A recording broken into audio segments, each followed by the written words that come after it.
Protect your car with 3W Liners all-weather floor mats. Made from durable materials like TPE and rubber, our mats are designed to withstand rain, snow, and mud with deep grooves to trap dirt and liquids. For a custom fit and advanced protection, visit 3W Liners. That's the number 3, WLINERS.com today.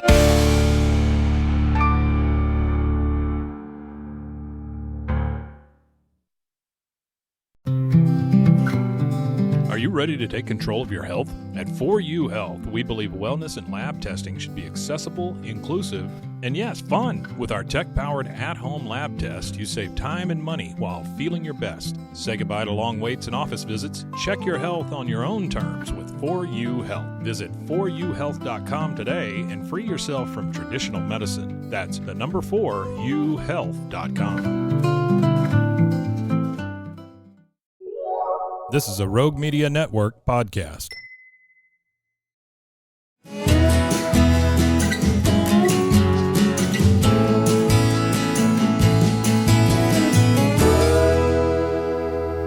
This is Central Texas Life with Ann Harder. Hello, everybody. Welcome to Central Texas Life, and it is a joy to welcome to the podcast today. I have Natalie Choate and Ian Mitra, and they are both with the Texas Tribune. They've come to Waco from Austin, where they hang out most of the time, and they've got a very exciting something new for the city of Waco, and it's called the Waco Bridge. First of all, welcome.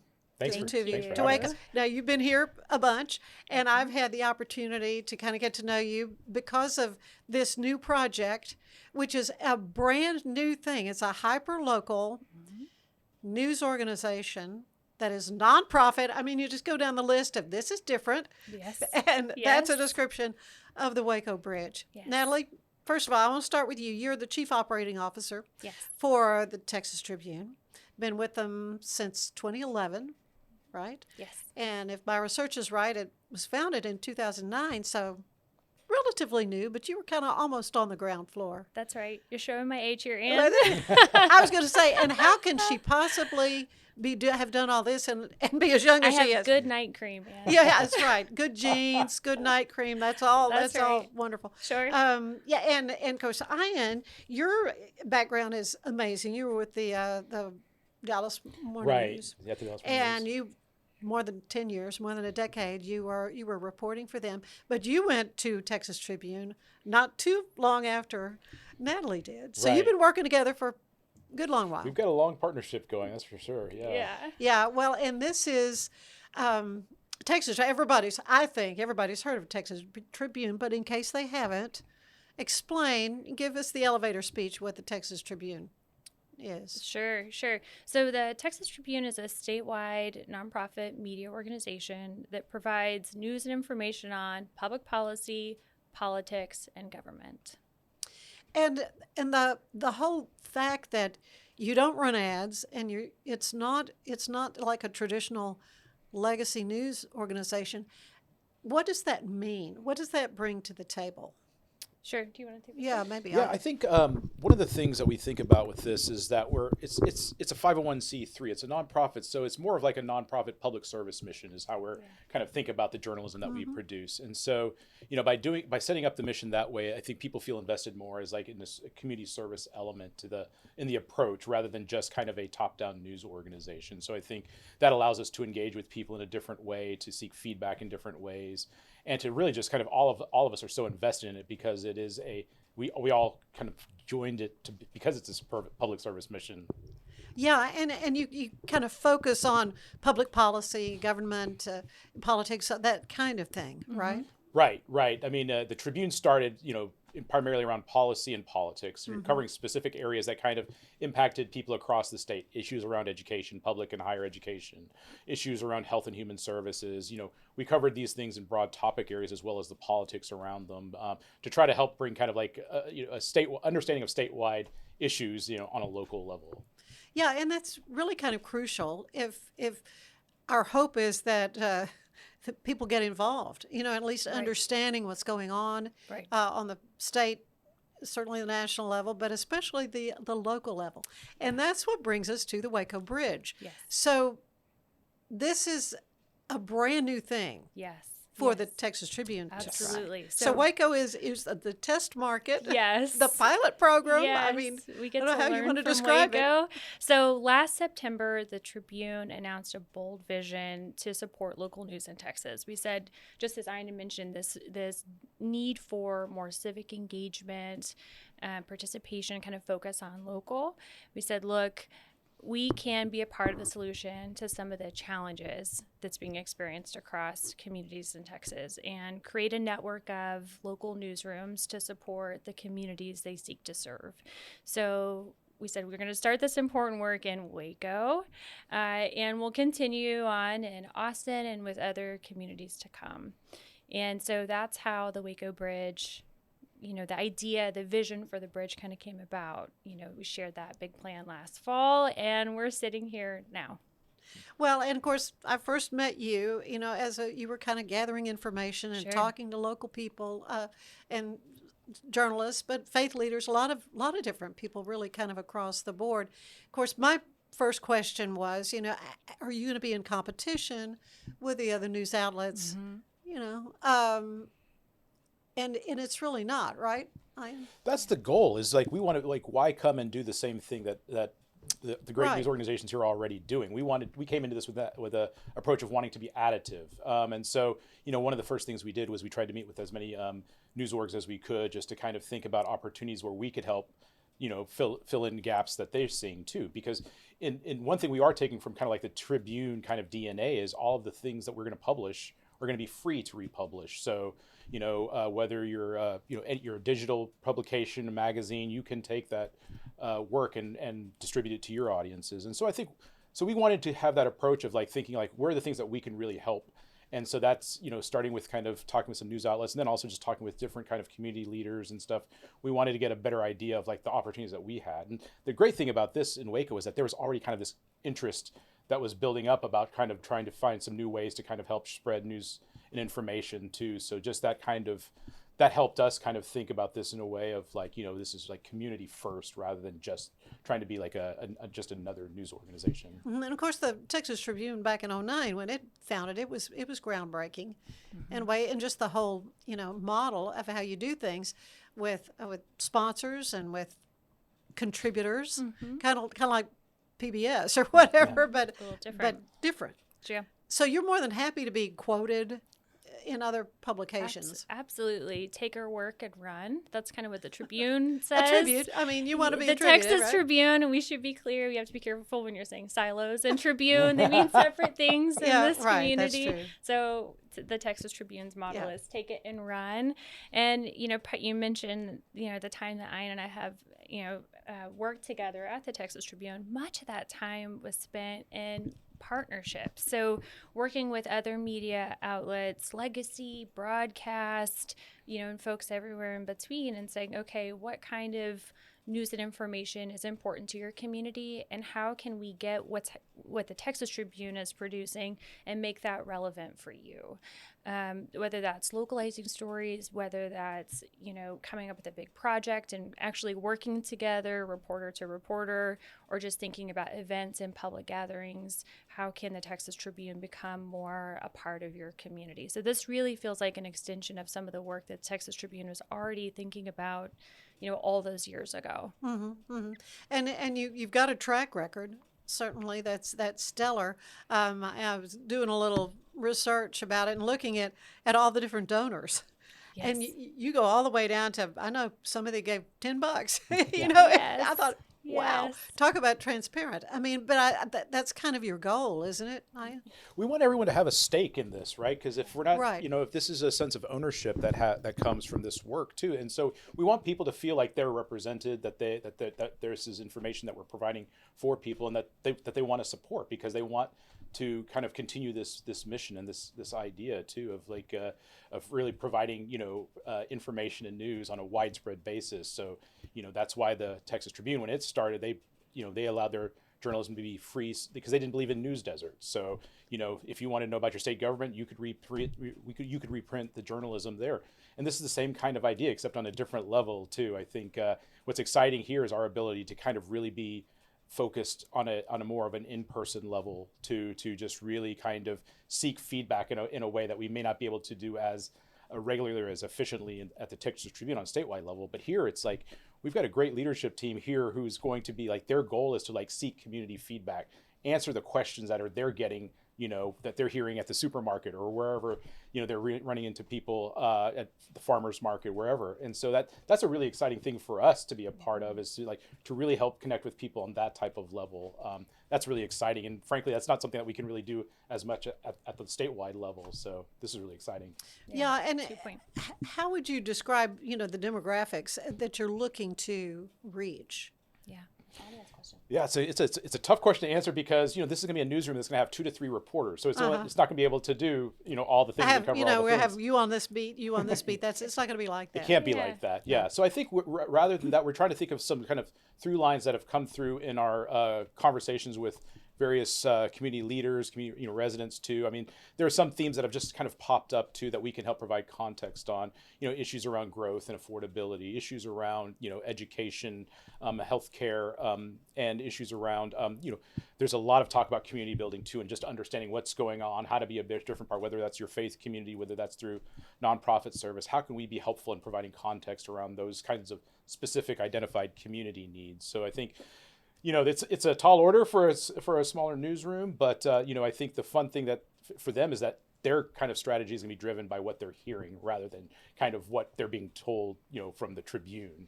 From a editorial meeting. Well, you go cover this, which is the way traditional newsrooms tend to. It looks different. To your point earlier, it looks much different. Yeah. Let's go back to the Texas Tribune. How could I understand you have different, I think you call it products. You have different sort of offerings. Yeah.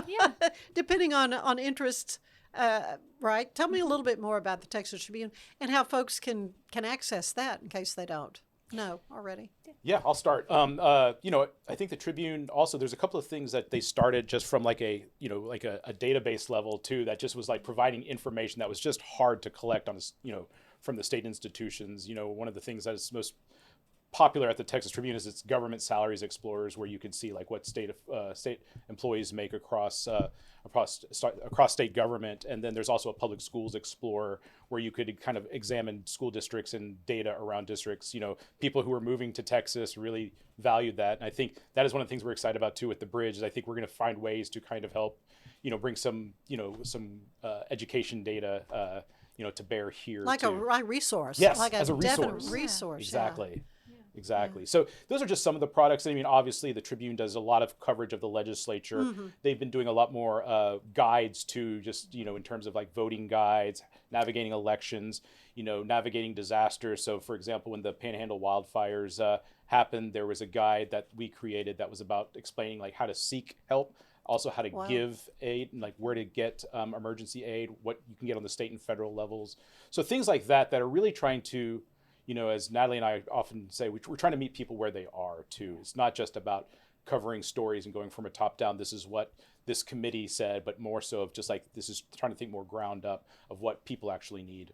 That's a great point. And I would add public events to that list too. Mm-hmm. So I wanted to talk about news, that. data, and events are kind of the 3 primary products, I would say, that the Texas Tribune kind of brings to Texans and says, here you go. Public events are a great opportunity just to have conversation with people who are making decisions about the important things that impact your life. So, having the ability to ask questions directly of these people is something unique that the Texas Tribune brings to the table. And in this work, we're really excited to kind of take some of that DNA and support these local newsrooms with that same kind of idea, right? That you get to ask questions of people, you get to come together as a community and lift up those questions together and kind of promote public dialogue again. I think that's an important part.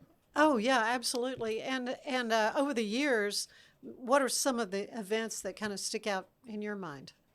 Sure. So, one of my favorites is when we had an event in Temple.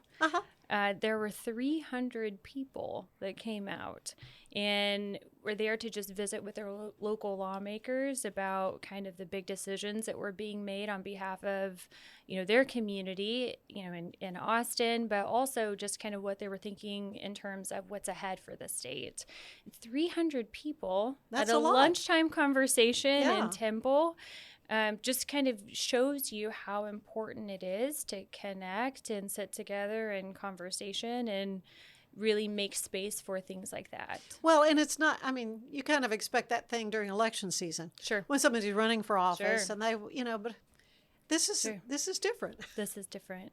This is different. And I think the local conversations, we anticipate the team to drive those in perhaps a little bit of a different direction, not just a panel conversation, but maybe Right. more of a dynamic community conversation as well. Yeah.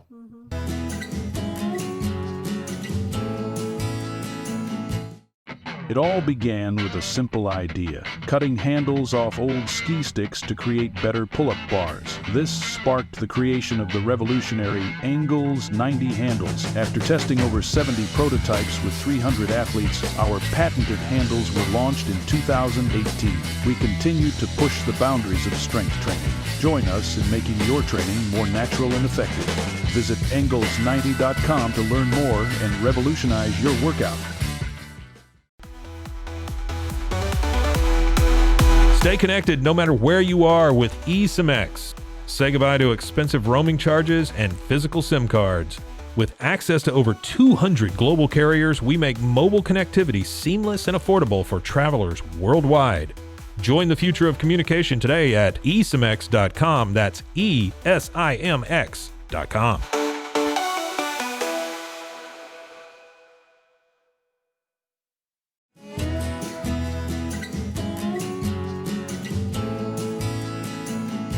Excited to see what they come up So with. an event that sticks out in your mind? Yeah, there's so many. Of course, the big one is that we have every year is the Texas Tribune Festival, which is, Tell me about that. Is that usually in September? that is usually in September. This year, it's going to be in November. It's actually a little bit later for the first time. And Okay. so Natalie can probably speak to it better than I had because she's been running it for pretty much the whole time she's been, been part of the team leading it for the whole time she's been here. But it's just basically a long weekend where we're gathering people, policy experts, political experts, on the national, state, and local levels to just talk about various issues impacting communities, whether it be Texas or whether it be us as a nation. And just really it's just, some of it's a lot for just some of us nerds who just like to have those insider, wonky talks. No, I know. But there's also some fun ones too, where you're just kind of really, get some people talking about just various issues that affect all of us. There's political discussions, but if politics isn't your cup of tea, then you can go over and just hear about a panel of superintendents talking about just kind of the things that they're kind of dealing with and stuff like that. So people love it because there's so much access to different types of experts and in such a variety of fields, and we try to make it a little bit fun too. There's a lot of fun happening at Trib Fest. We take over Congress Avenue, runs from the Capitol kind of downtown and with big tents, and there's a lot of free programming happening for people to come and kind of take in. There are kids everywhere, and it's just a great way to, again, kind of come together and have conversations about what matters and what's happening and kind of where Texas is going. We know Texas has such an outsized influence on the nation and kind of how, as Americans, we think about things, and so what happens here in our state really impacts the national conversation as well. So you see a lot of national names, a lot of Texans, barbecue pit masters on stage, All some right. musicians. You had me with barbecue. Mixed in with politicians and up and comers. So it's a great place to go and just kind of get a flavor of what's happening in Texas. Yeah. Well, you have an amazing staff. I was able to see how many people you have working for you. Got a great team. Just amazing credentials and kind of all over the state. So you already are kind of, everywhere in a way. But this Waco Bridge, this is something different. This is a hyper local newsroom, and so what's your vision for it. Where do you want to see the Waco Bridge like in a year from now? Sure. I'll take this and then you're going to go. So, the big vision for the Waco Bridge is for us to help to create a local newsroom that will refocus the community back here, right? I think there's a lot of conversation happening nationally about, these other things that are outside of your city limits. And really don't affect your day-to-day life that much, But if you think about it. We've got lots of opportunity to tell the story of what's working and perhaps to challenge, some of the things that may not be working as anticipated, to learn and share and grow, all here in Waco. And so what we really see is an opportunity to, like I said, to help build something here that can foster civic engagement, help to grow trust. And I know there's a lot of work to do there between, the media and the community again. No, I know. And that's a very real thing. It's a very real thing. And again, to refocus attention back where people's feet are. Yeah. And we hope that the Texas Tribune can learn from Waco, and the Waco Bridge can take those lessons and apply them to other communities so that they also can benefit from the good work that's happening here. Mm-hmm. I mean, I can't really say much more than that. That was really well said. But I do think it's just the key is civic engagement and feeling empowered to Totally. to understand whether it's how your city council works, how your school board's working, and how to have your voice heard in those things and feel like you are having an impact on things that impact you too. And so Waco is wonderful because there is such a strong sense of community here. We want to build on that sense to help people feel like they have the same access to information, the same type of knowledge about issues, so they can be part of the conversations about how the future of Waco looks and how to be, whether that's on the development front, whether that's on the education front, for those things to be as successful as possible. I think we want to help kind of be, a channel to help people kind of find ways to be a part of the future and part of the success. Well, I think Waco is on the edge of something, I think, big, and it's hard to Agreed. say what. Agreed. But I mean, I'm excited about the future. I think the future looks very bright. But I've seen over the last really kind of recent years so many people kind of moving to Waco, Yeah. and some of them I just felt like I needed to move to Waco, and it wasn't because they saw Fixer Upper and decided, oh, that's a good price for that house. I think I want that. There's been some of that. No, Sure. Truth be told, but it's like something. There's just a groundswell of something. You've got a good thing happening in going Waco. here. Yeah. Yeah. I mean, I don't need to tell you this. You've got a great thing going I've got here. a main cheerleader, but still. You've got. I mean, you're so well positioned for growth and opportunity. Your positioning within the state is a unique one as well. You can go up the street, down the street, right, left. You've got people who are thinking creatively about public, private, nonprofit partnerships, and you've got this wonderful, kind of set of entrepreneurs that are kind of shaping the city in a new and creative way. You've got a strong hand on the wheel. I think it's a really special place. We love to come back and forth. Well, it's always a delight to see you guys and to get to know you better. I did have the opportunity to visit with the team for the Waco Yes. Bridge, and next week that podcast will drop. That's a heavy, big time tease for next week. But J.B. Smith, who a lot of people know of him, certainly from his decades of work with the Waco Trib, he's editor in chief, and Andre Kosar, my longtime friend from KXXV. Yeah, she's going to be the general manager, and then Dominic Villa. And he had to tell me what his title is, but it's like community engagement, kind of the best Manager, yes. He had a very long title. Yes, that's quite But long. he's darling. He's the only one I didn't know before, and I had a chance to visit with him, and you will enjoy hearing from them. But talk about passionate about what they're doing and the opportunities the Waco Bridge offer. Not I by mean, accident. we were excited about this in the first place, and now with that team in place, it's even more exciting because they see the vision. They're ready to take that vision and run with it, and really they're longtime Waco residents, Waco natives, and also they see the opportunities. They come at this out of a passion for for their communities. So like, their ability to kind of lead on coverage, lead on engagement, lead on partnerships is going to be, is really exciting because, they have just such unique insight and, not just the networks that they have, but the networks of relationships that they want to build to kind of, help the bridge be providing the type of information that we were hoping that it would in terms of really empowering folks. So it's really exciting to kind of see this next chapter. Yeah, a couple of reporter positions have yet to be filled. Maybe by the time you see this, they will be filled. But these are not folks who are looking for this to be a stepping stone to something bigger somewhere else, which, in this size television market, you do not expect the kids with, that are really talented, they're going to go to a much bigger market and make more money. I mean, that's just the nature of it.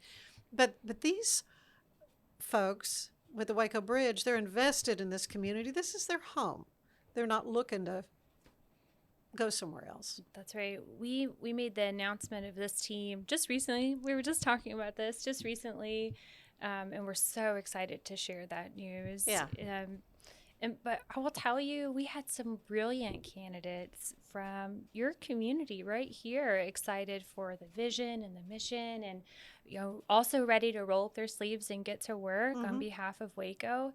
And you've got some wonderful people here in town who didn't, you won't be representing the bridge just yet, but are ready to get to work on behalf of promoting civic engagement and empowering the community with more news and information. Very talented community. Yeah. Well, and there is a webpage already up, wacobridge.org, and that's how folks can just connect with, okay, so this is not for profit, and so you have subscribers and you want donations. Yes, we have so let's members. talk about that. Yes, I was please. looking, and it's funny, I was looking at all the list. I mean, I went down, you have people who've given, I know a person who's given $10 to the Texas Tribune. Yes. And talk about transparency. That's amazing. That's wonderful. It's both so important. So how are you going to get the word out to, come on, folks, and explain, we haven't talked about this yet. How did this all kind of get kicked off? This is through some grants, some major grants from some major foundations. Sure. So we'll start with your first question here around, this membership, this idea of membership. So, the small dollar, you talk about the $10, which to some, I mean, that's a pretty sizable donation. Well, when you got a jillion people giving $10, that helps. Right.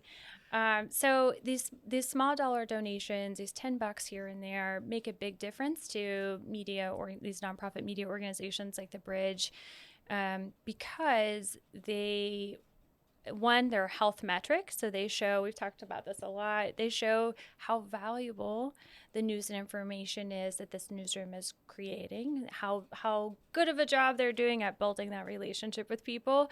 But also it helps the newsroom consider what they can invest in the next month and 6 months from then and whatever. So they're thinking, okay, I really want new camera equipment. We can do that in the second quarter or whatever. So it allows for them to make smart use of those funds for budgeting purposes. It allows the newsroom to see how they're doing in terms of relationship building and providing valuable resources and insights for the community. And it's an important part of the overall kind of revenue structure, which brings to your second question about the philanthropic support. So in order to get this thing kick-started, we worked diligently with the community to secure support from the Waco Foundation, the Cooper Foundation, and the Rappaport Foundation, as well as the American Journalism Project.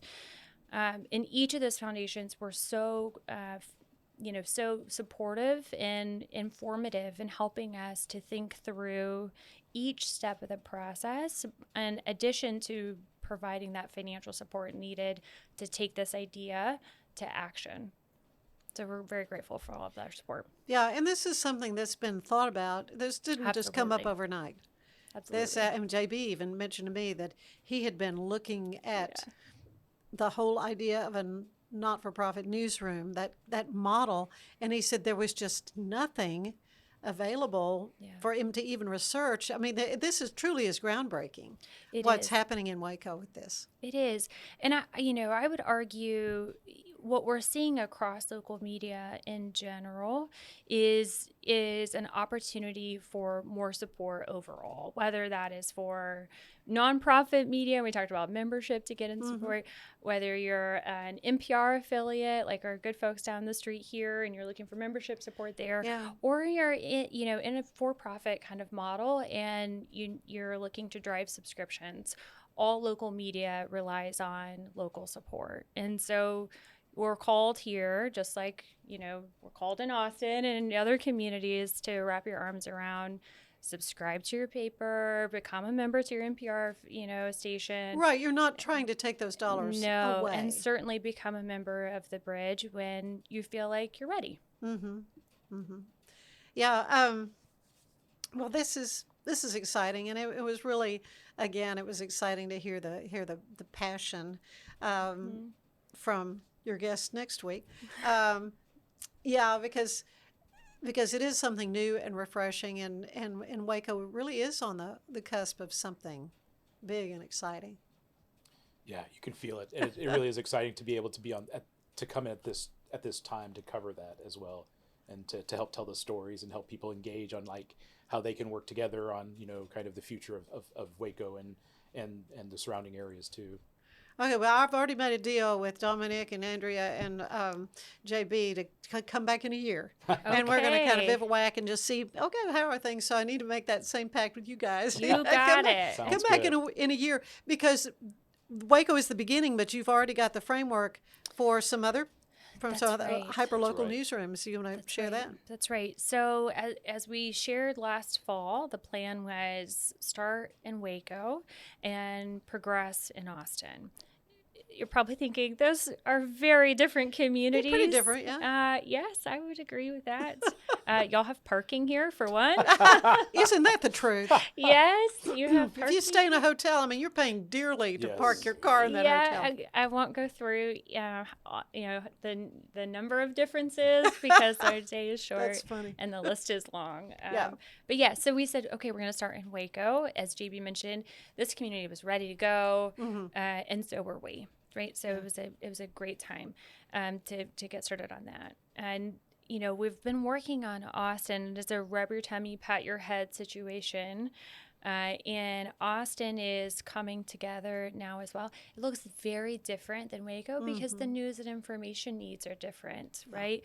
But as we shared it last fall, what we're seeing is kind of ubiquitous across the state. It's the same opportunity to help Texans and fill in the gaps, right? We're not planning on trying to double what's already being done by our peers in local media. We're saying, okay, where are the gaps and how can we be helpful? And how can we bring more civic engagement to your community? Yeah, I think one thing that's similar is that we will have a community engagement and events manager in Austin, just like Dominic and Waco, and like that's the key to how we're showing that this is different. That this is that is really, it's really about being a ground up approach. Yeah, well, it's thrilling. And what little bit I can contribute, I'm more than happy to. And We're grateful for just you, re- Ann. Thank you. Well, Yes. I think things in life change. They always do, but the way people get their information has changed radically Yes. from when I started Yes. doing radio news a long time ago. Yes. Yeah, we had grease pencils and little You had razor good night blades cream too, Ann. splicing tape. No, I mean things are very different, and they need to, and that's good. That's Yeah. part of life. But yeah, to be kind of on the ground floor of something as exciting and new as the Waco Bridge. And again, how can folks get in touch with the Waco Bridge? WacoBridge.org. And I would just note, we're so excited that the Waco Bridge is going to teach the Tribune, the Texas Tribune things.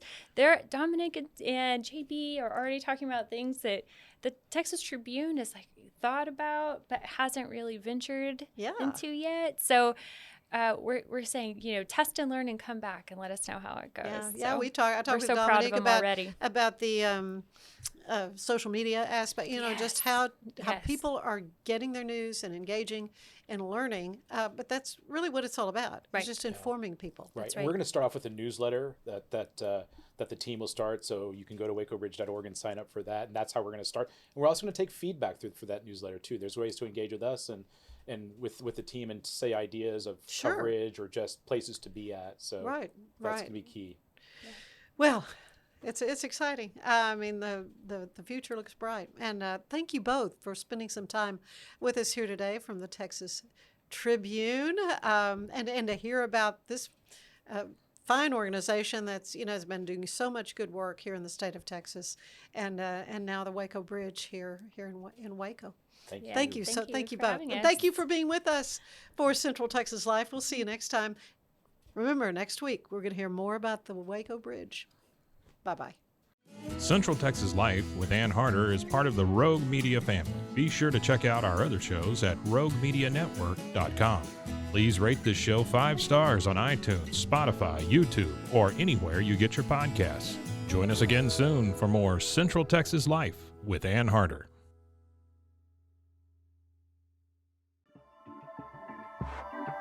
This has been a Rogue Media Network